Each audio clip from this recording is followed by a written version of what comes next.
Hey guys, it's Lisa. Sitting here at work. Sorry about that. But anyways, want to go ahead and present my soap note for this week. I have Miss BC. She's 54-year-old female. The date of birth is 6/29/68. Was a very reliable historian, it appeared anyway, and answered all her questions appropriately.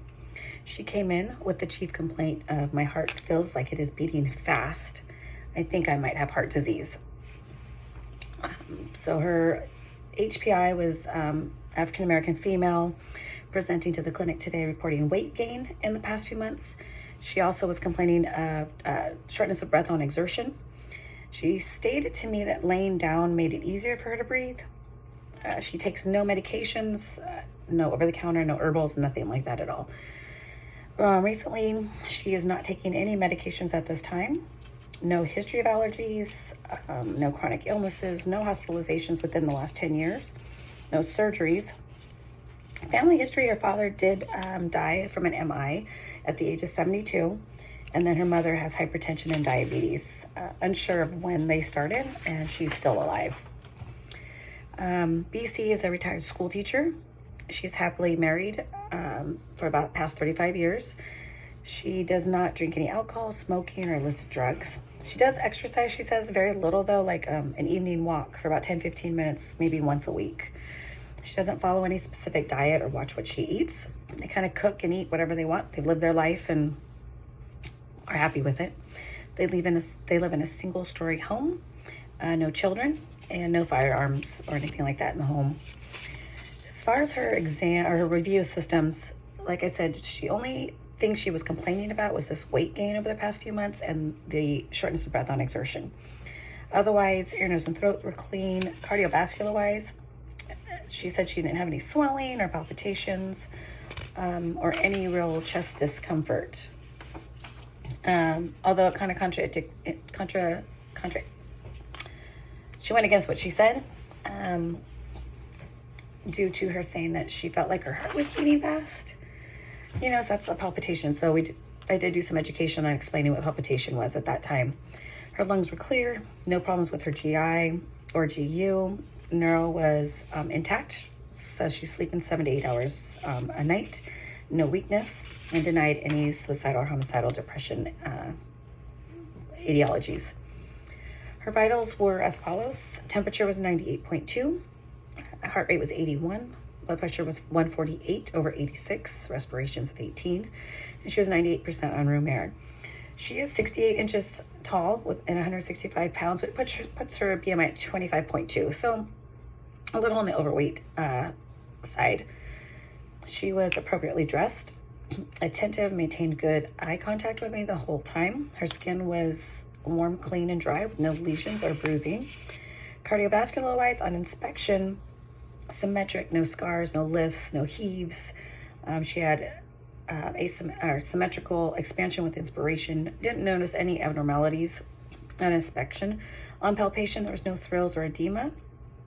Capillaries were refilled under 2 seconds. And upon listening, I could hear everything sounded fine. It was a very regular rhythm. No abnormalities at all were heard. Lungs were clear.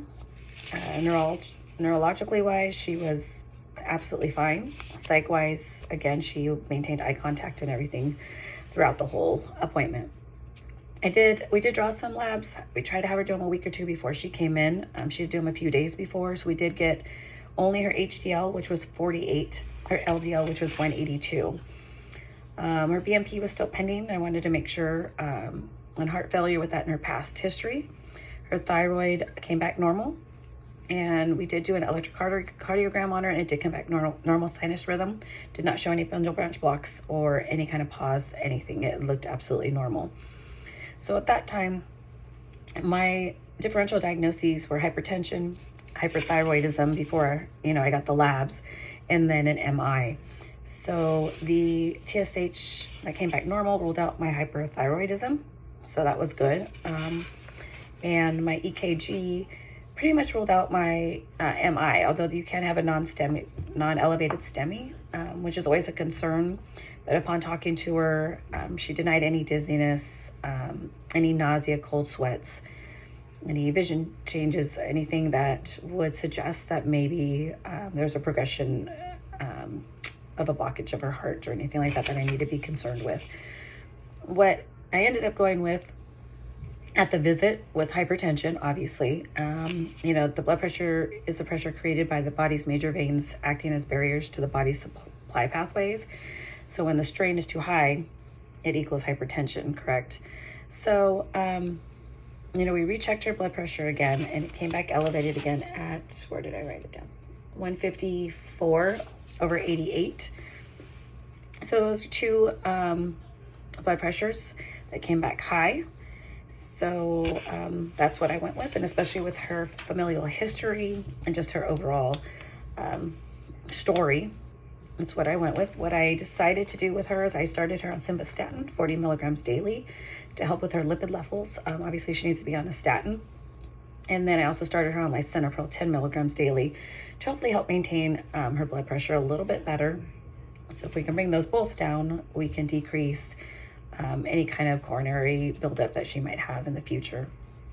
I also encouraged her to do more exercise.